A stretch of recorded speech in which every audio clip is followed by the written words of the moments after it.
Bismillahirrahmanirrahim. Assalamualaikum warahmatullahi wabarakatuh. Alhamdulillahi ala ihsanih wa syukru lahu ala taufiqihi wa amtinanih. Ashhadu an la ilaha illallah ta'ziman li sya'nihi wa ashhadu anna Muhammadan abduhu wa rasuluhu da'i ila ridwanih.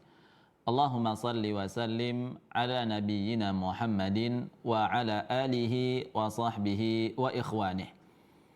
Allahumma 'allimna ma yanfa'una wanfa'na bima 'allamtana wa zidna 'ilma wa 'amala. Allahumma ihdina li ahsanil akhlaq la yahdi li ahsaniha illa anta wasrif 'anna sayyi'aha la yasrifu 'anna sayyi'aha illa anta.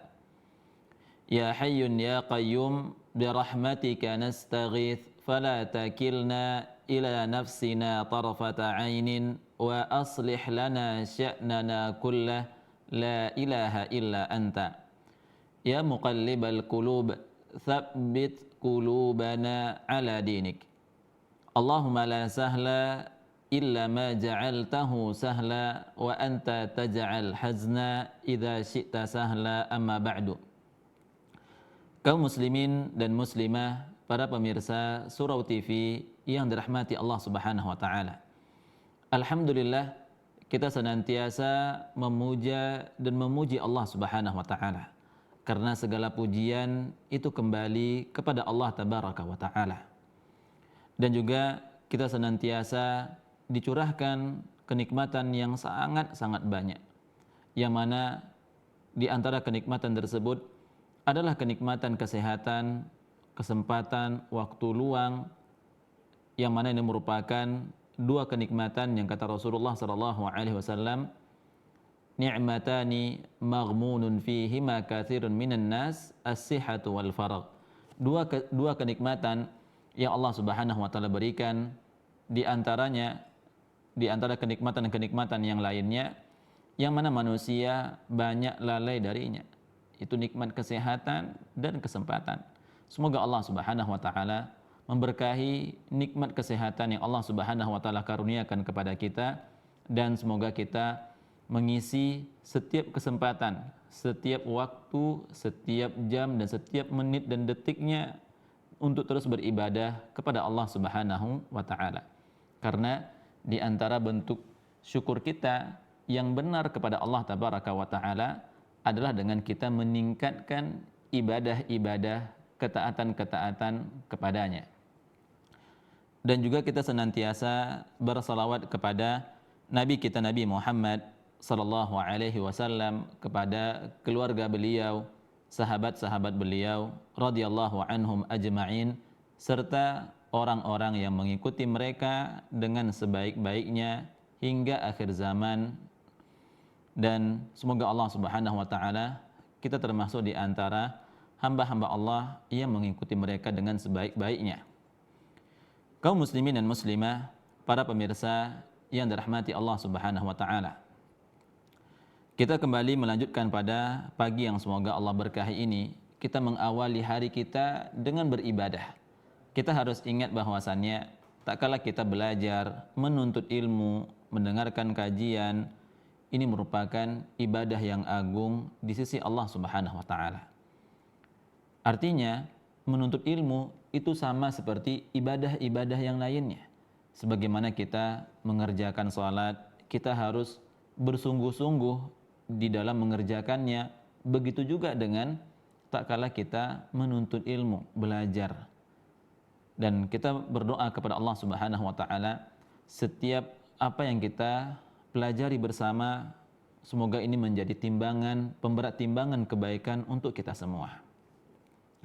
Dan pada pagi yang semoga Allah berkahi ini, kita kembali melanjutkan kajian kita di dalam Ahadithul Iman, kumpulan hadis-hadis keimanan, kitab dari Syekh Abdul Razak bin Abdul Muhsin Al-Badar hafizahullahu taala.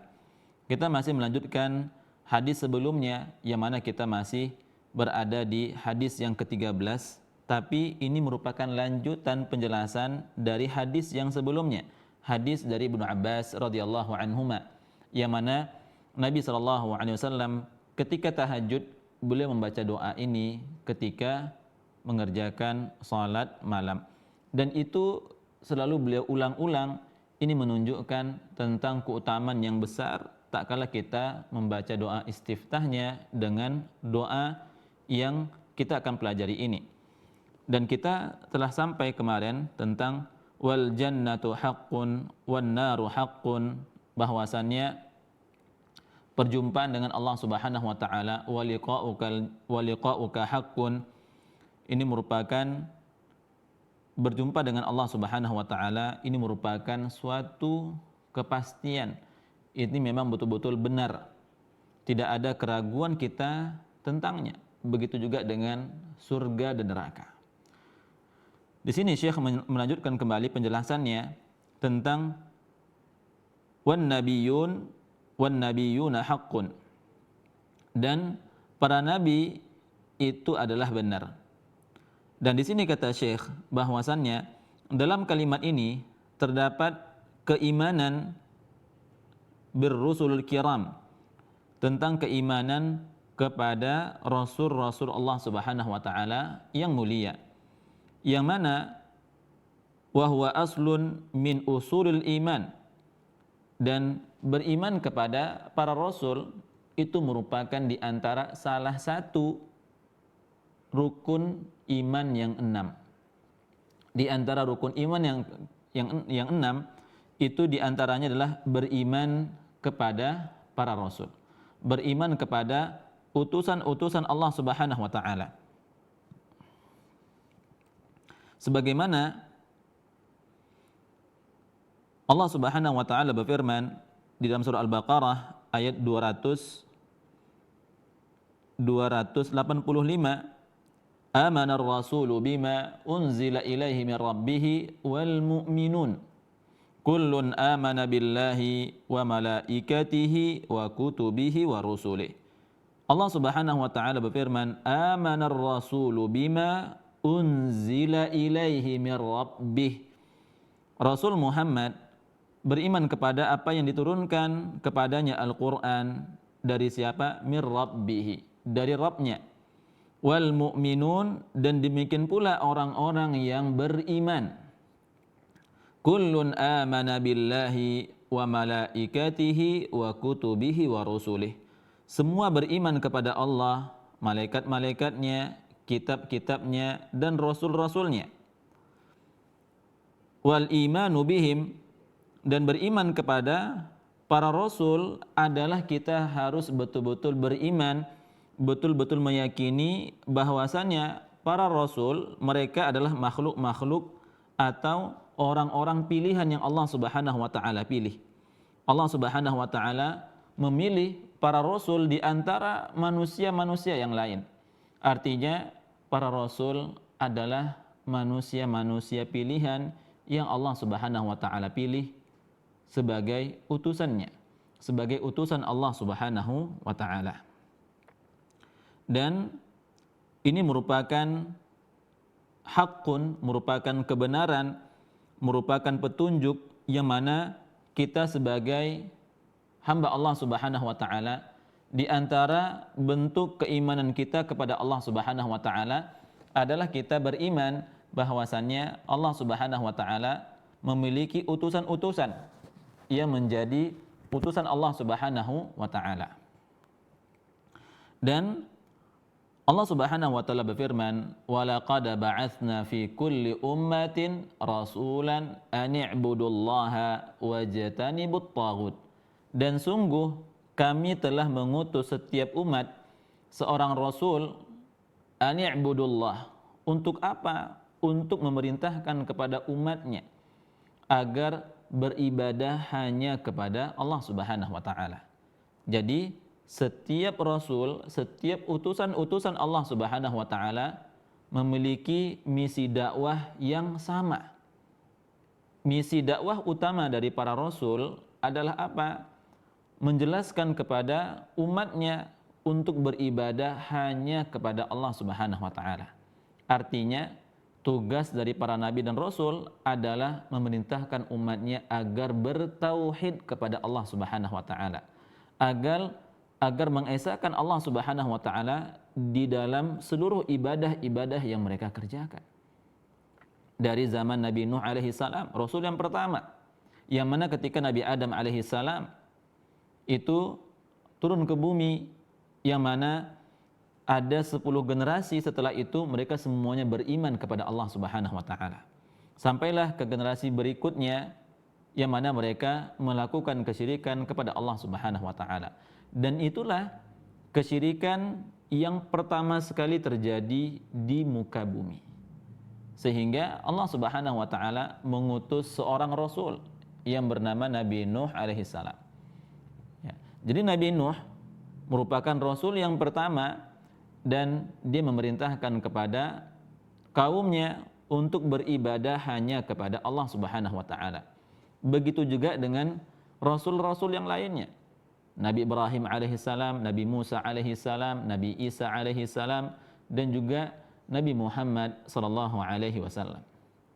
Inilah utusan-utusan Allah Subhanahu wa taala yang Allah Subhanahu wa taala pilih untuk menjelaskan kepada kaumnya, kepada umatnya agar beribadah kepada Allah Subhanahu wa taala.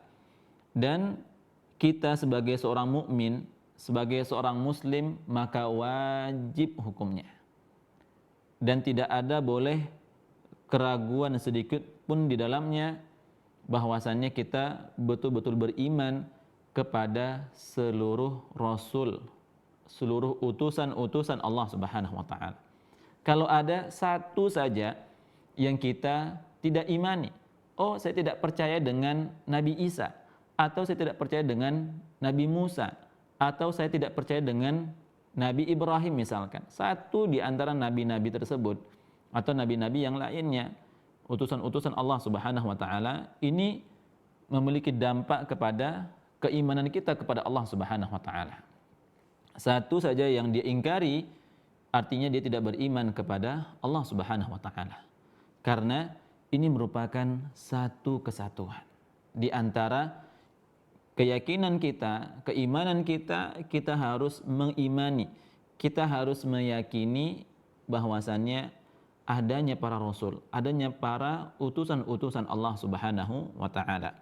Dan kita diperintahkan untuk mengikuti mereka, untuk mentaati mereka. Dan Allah Subhanahu wa taala juga berfirman, "Wa ma 'alar rasuli illal balaghul mubin." Kewajiban para rasul hanya menyampaikan amanah Allah Subhanahu wa taala dengan jelas.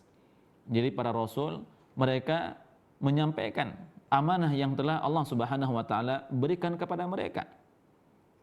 Dan begitu juga dengan kita, bahwasannya kita harus beriman dengan apa yang telah mereka bawa, yang mereka dakwahkan dari para nabi dan rasul adalah tentang tauhid. Karena inti dakwah dari para nabi dan para rasul adalah tentang tauhid kepada Allah Subhanahu wa taala. Agar kita senantiasa mengesahkan Allah Subhanahu wa taala di dalam setiap ibadah. Jadi tidak benar kalau seandainya ada orang yang mengatakan bahwasannya nabi ini berbeda dengan Nabi Muhammad. Oh, nabi ini dakwahnya tidak seperti Nabi Muhammad. Maka ini merupakan bantahan bahwasannya Allah Subhanahu wa taala mengutus kepada setiap umat, kepada setiap kaum untuk beribadah hanya kepada Allah Subhanahu wa taala. Beribadah hanya kepada Allah Subhanahu wa taala sama dengan tauhid. Sama dengan tauhid kepada Allah Subhanahu wa taala. Lalu kata Syekh di sini, wa Muhammadun sallallahu alaihi wasallam haqqun. Dan Nabi Muhammad sallallahu alaihi wasallam merupakan atau adalah benar. Kalimat ini merupakan kalimat pengikraran keimanan secara khusus pada kenabian Nabi Muhammad sallallahu alaihi wasallam. Keimanan bahwasannya Nabi Muhammad sallallahu alaihi wasallam merupakan khataman nabiyyin, merupakan penutup dari para nabi dan rasul. Sebagaimana Allah Subhanahu wa taala berfirman, "Ma kana Muhammadun aba ahadi mir rijalikum, walakin Rasulullah wa khataman nabiyyin. Yang mana Allah Subhanahu wa taala berfirman dalam surah Al-Ahzab ayat ke-40, "Maka kana Muhammadun aba ahadi mir rijalikum." Muhammad itu bukanlah bapak dari seorang di antara kalian. Walakin Rasulullah wa khataman nabiyyin.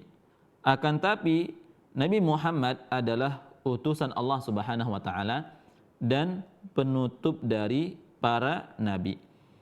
Artinya Nabi Muhammad sallallahu alaihi wasallam itu benar-benar tanpa ada sedikit pun keraguan bahwasannya beliau adalah nabi dan rasul Allah Subhanahu wa taala.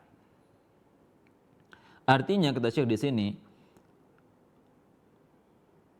Nabi Muhammad sallallahu alaihi wasallam adalah rasul yang Allah Subhanahu wa taala utus untuk umatnya, untuk kaumnya, untuk seluruh manusia dengan membawa kebenaran, dengan membawa huda, dengan membawa petunjuk. Dan Nabi sallallahu alaihi wasallam memberitakan kepada umatnya kabar gembira dan juga membawa berita tentang peringatan-peringatan bahayanya neraka dan menjelaskan tentang kenikmatan-kenikmatan surga. Ini merupakan kabar gembira dan memerintahkan umatnya agar senantiasa beribadah hanya kepada Allah Subhanahu wa taala. Kita lihat bagaimana Nabi Muhammad sallallahu alaihi wasallam berdakwah selama 23 tahun lamanya. 13 tahun di kota Mekah dan 10 tahun di kota Madinah. Ketika Nabi sallallahu alaihi wasallam berdakwah 13 tahun, 10 tahun di awal yang Nabi sallallahu alaihi wasallam dakwahkan adalah mengajak manusia agar bertauhid, agar mengesahkan Allah Subhanahu wa taala di dalam beribadah kepadanya. Sebagaimana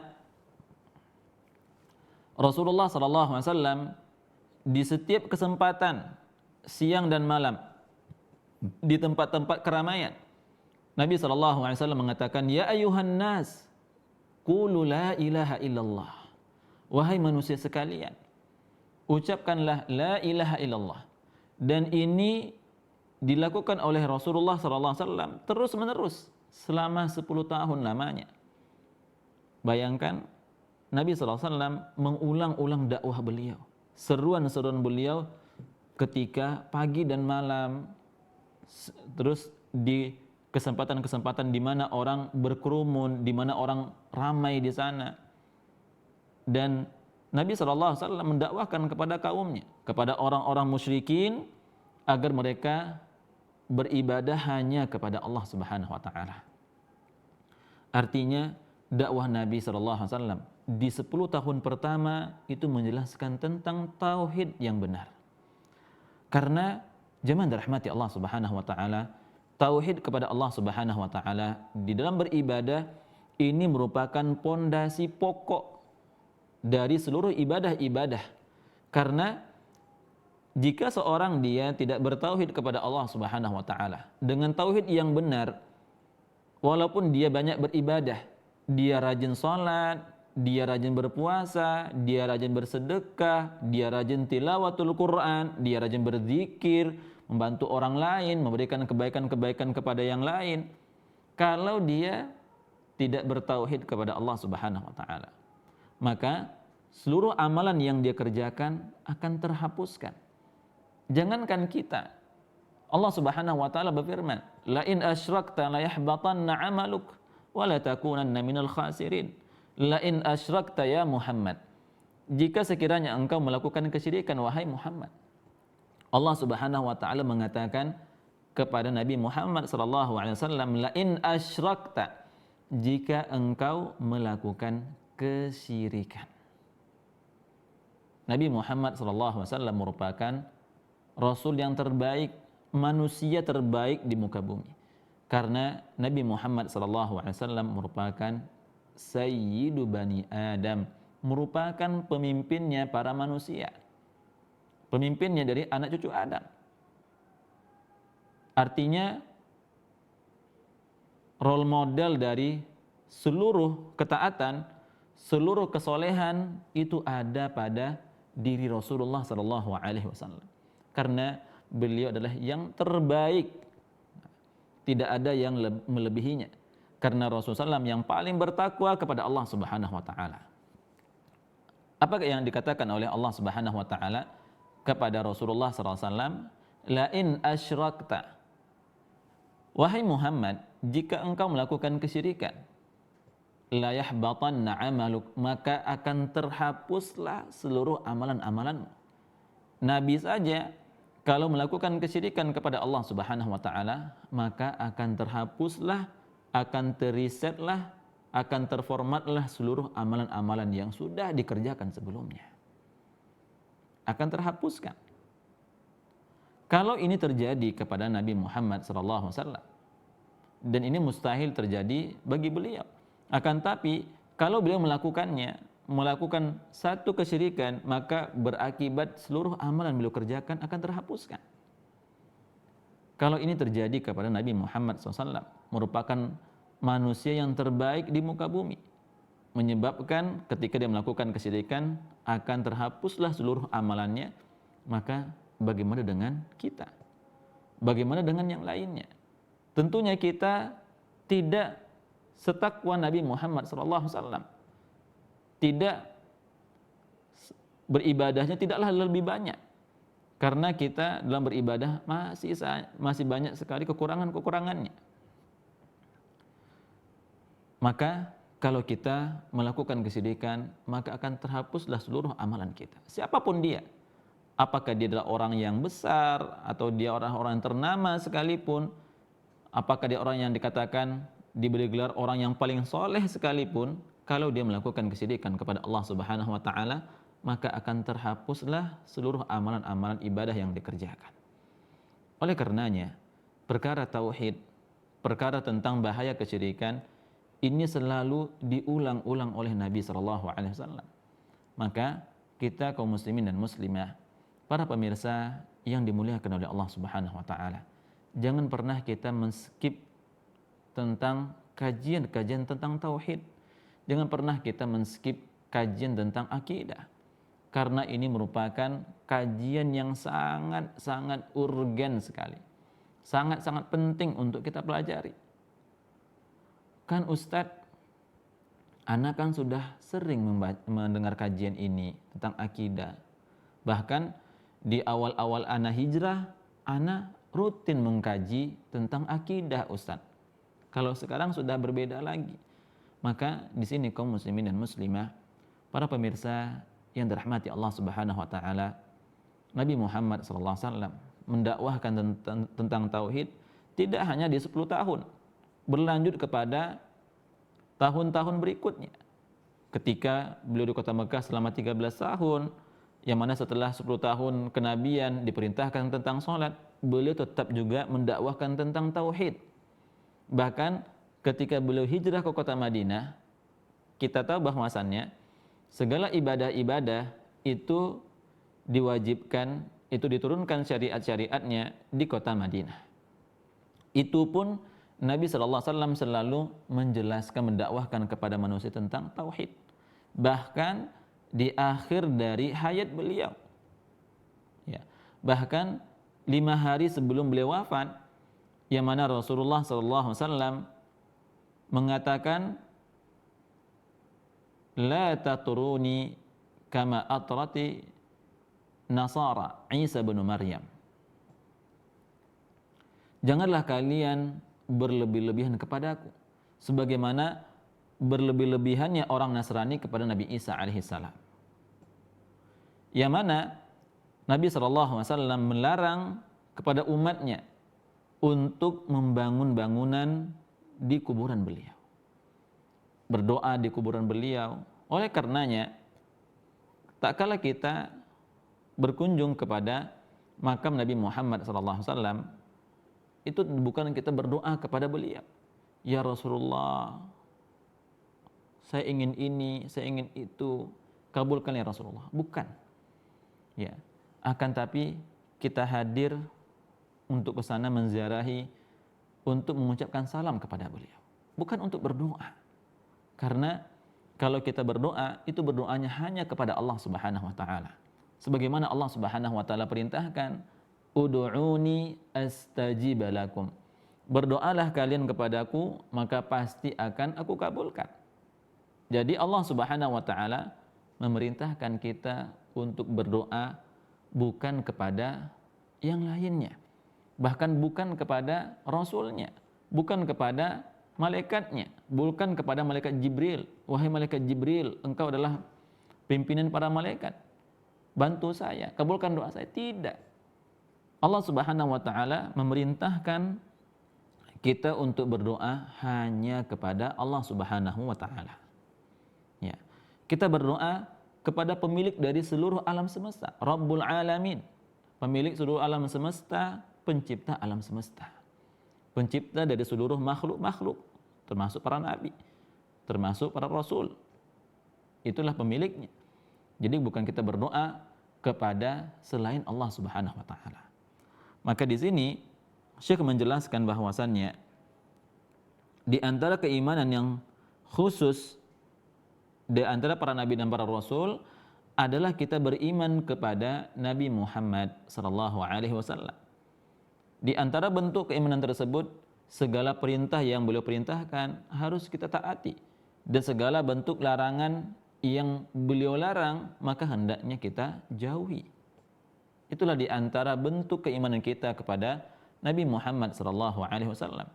Dan beliau adalah khataman nabiyyin, dan beliau adalah penutup dari para nabi dan para rasul.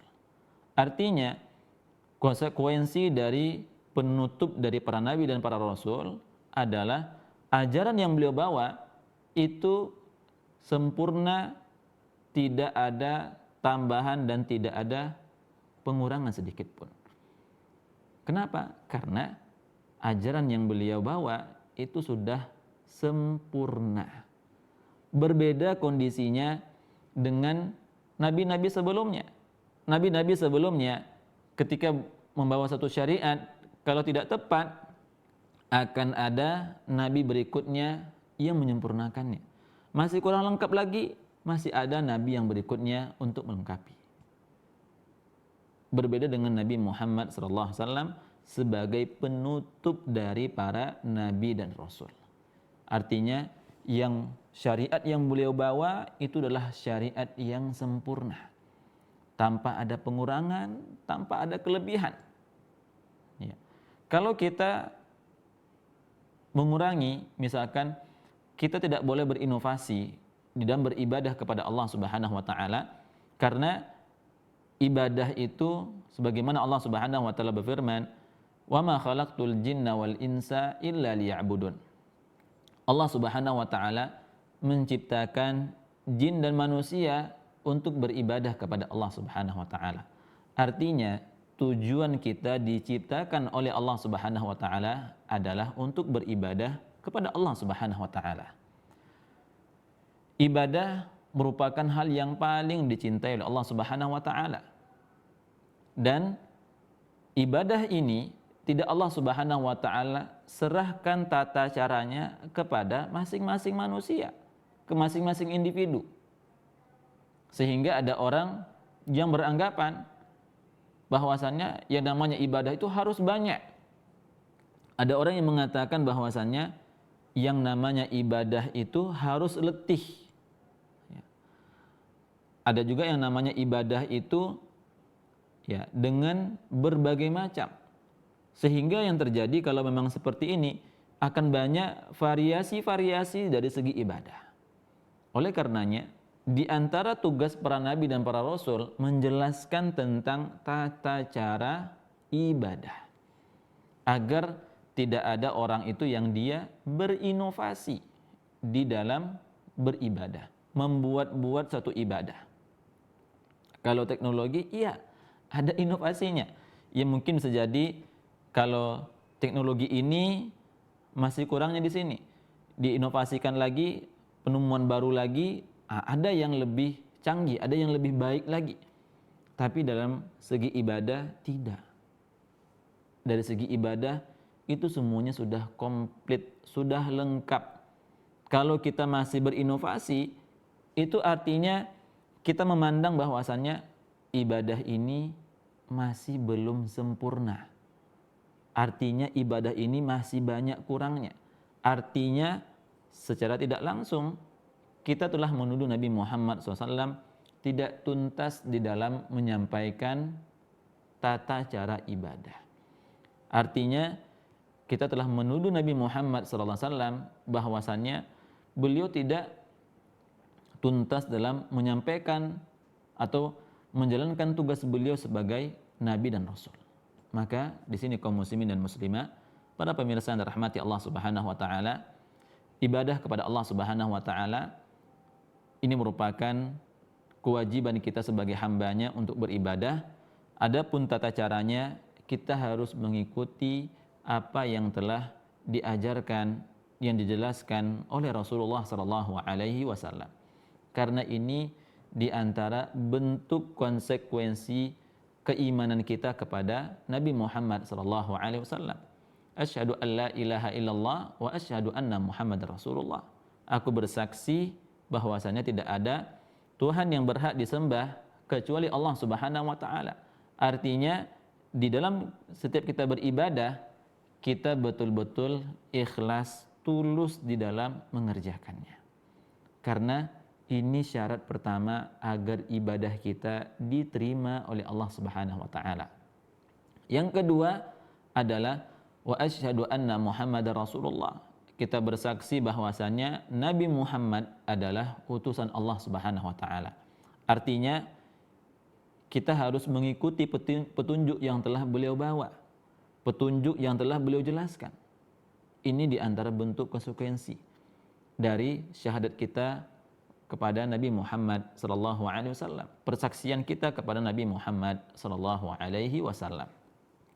Maka di sini kaum muslimin dan muslimah, para pemirsa yang dirahmati Allah Subhanahu wa taala, jadi di antara keimanan yang benar kepada Nabi Muhammad SAW, kita harus imani beliau adalah sebagai utusan Allah Subhanahu wa taala dan beliau adalah sebagai seorang hamba, sebagai seorang hamba Allah Subhanahu wa taala. Faqulu Abdullah wa Rasul. Katakanlah bahwasannya Nabi Muhammad itu adalah hamba Allah dan Rasulnya, adalah Rasulullah sallallahu alaihi wasallam. Artinya, kalau beliau adalah hamba Allah Subhanahu wa taala, maka tidak boleh kita menyembahnya. Karena kalau kita menyembah beliau, misalkan kita berdoa kepada beliau, ya Rasulullah, berikanlah saya rezeki yang banyak, lapangkanlah rezeki saya. Itu artinya kita telah menempatkan Rasulullah SAW bukan sebagai hamba Allah, akan tetapi sebagai apa? Sebagai Tuhan. Kenapa sebagai Tuhan? Karena yang namanya Tuhan adalah tempat kita butuh. Artinya, kalau kita berdoa kepada selain Allah Subhanahu wa taala, kita telah menuhankan selain Allah Subhanahu wa taala. Maka di sini kaum muslimin dan muslimah, para pemirsa yang dimuliakan oleh Allah Subhanahu wa taala, maka tidak boleh kita berlebih-lebihan di dalam berlebih-lebihan kepada Rasulullah sallallahu alaihi wasallam. Berlebih-lebihan di sini adalah maksudnya mendudukkan beliau di atas kedudukan yang semestinya. Kedudukan yang semestinya adalah beliau adalah utusan Allah, maka tidak boleh kita rendahkan apa yang telah beliau sampaikan, tidak boleh kita hinakan, apalagi sampai mengolok-olok ajaran yang telah beliau bawa. Itu sama artinya kita tidak beriman kepada beliau. Sama dengan kita tidak beriman kepada Allah Subhanahu wa taala. Kalau kita menundukkan beliau sebagai tempat kita berdoa, sementara doa itu adalah hak Allah Subhanahu wa taala, itu juga termasuk berlebih-lebihan kepada beliau. Ini yang beliau larang, la tatruni. Janganlah kalian berlebih-lebihan kepadaku. Dan ini sudah disampaikan, diwanti-wanti oleh Rasulullah sallallahu alaihi wasallam. Maka tidak boleh kita sembah dan tidak boleh kita dustai, tidak boleh kita rendahkan. karena ini merupakan keimanan kepada Rasulullah sallallahu alaihi wasallam. Jadi tugas kita adalah mentaati apa yang beliau perintahkan serta kita mengikutinya.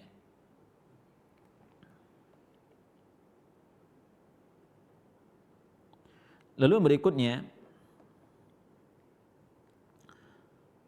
sabda Nabi sallallahu alaihi wasallam, "Was-sa'atu haqqun kama qala Allah Ta'ala wa anna as-sa'ata atiyatun la raiba fiha."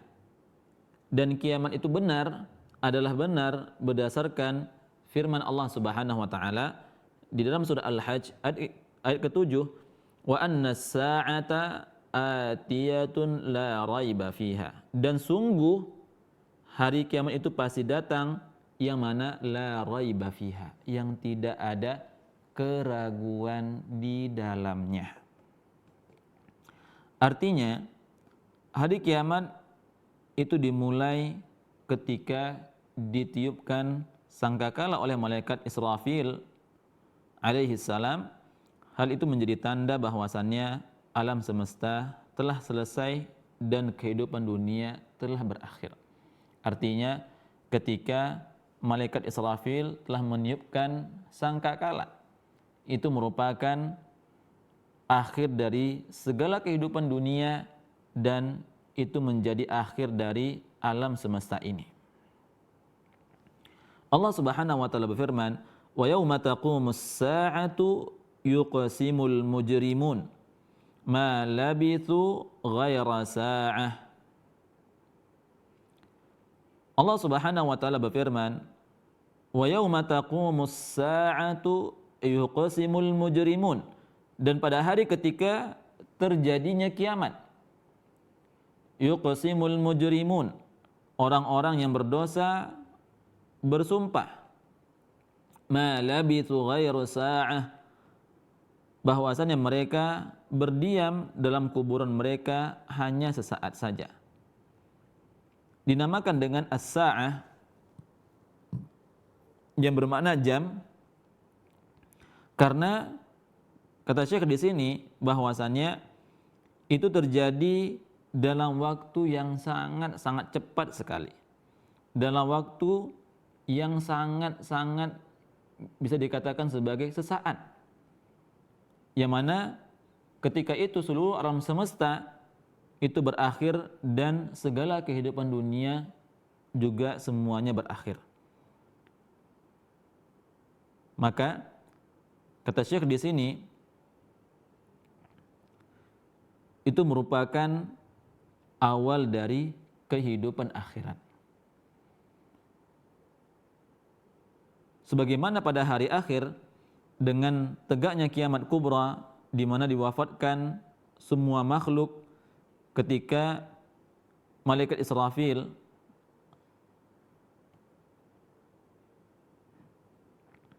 meniupkan sangkakala, begitu pula kiamat sughra pun pasti terjadi. Kiamat kubra tegak pada setiap manusia yang wafat pada meninggal dengan kondisinya mereka masing-masing sebagaimana yang dikatakan oleh para ulama, man mata qamat qiyamatuhu wa ja'at sa'atuhu. Barang siapa yang telah wafat, hakikatnya dia telah tegak pada hari kiamat, telah tegak kiamat pada dirinya dan telah datang hari akhir padanya. Maka di sini disimpulkan bahwasannya makna dari as-sa'ah, waktu atau jam, dalam bahasa Arab memiliki makna umum dan khusus. Secara umum berarti as-sa'ah itu artinya adalah hari kiamat. Adapun makna secara khusus yang terkandung maknanya adalah pada setiap jiwa manusia. Siapa yang wafat, siapa yang Allah Subhanahu wa taala tegakkan as-sa'ah padanya, karena kematian sungguhnya adalah bagian awal dari kehidupan akhirat. Maka di sini Syekh menjelaskan bahwasannya di antara yang dijelaskan oleh Rasulullah SAW bahwasannya kita harus beriman tentang terjadinya yaumus sa'ah, terjadinya pada hari kiamat. Hari kiamat itu benar-benar ada. dan itu pasti terjadi. Ketika malaikat Israfil meniupkan sangkakala, trompet sangkakala yang pertama, maka seluruh makhluk itu meninggal. Allah Subhanahu wa taala wafatkan semuanya.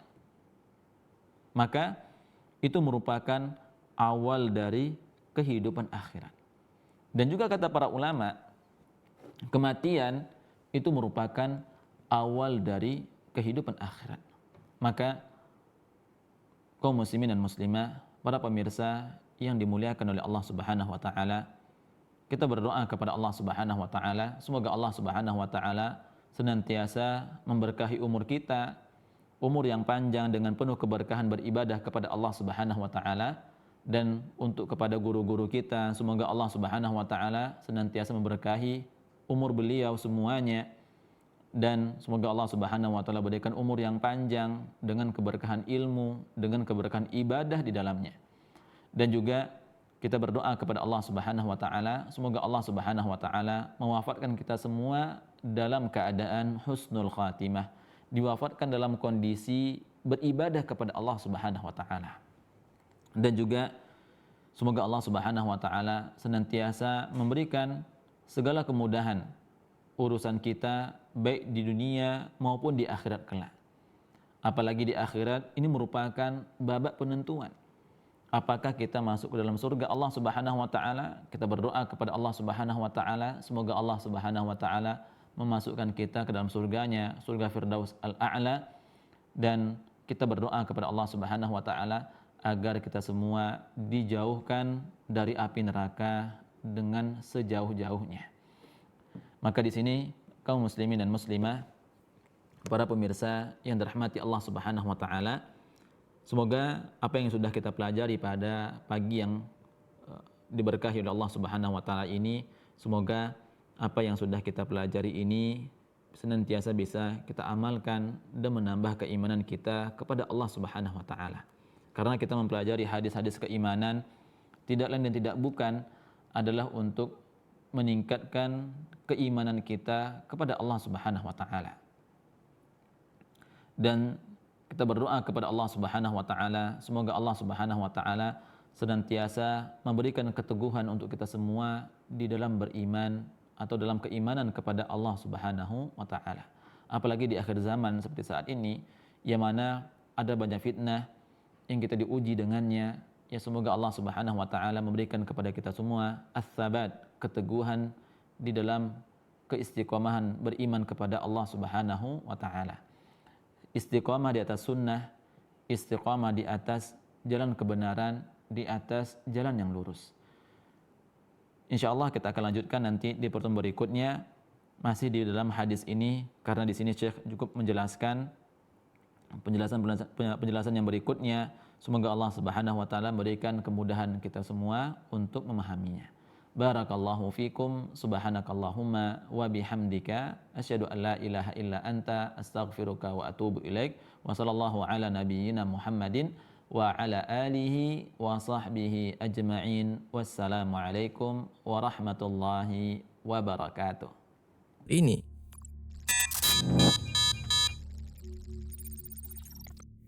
jazakumullahu khairan.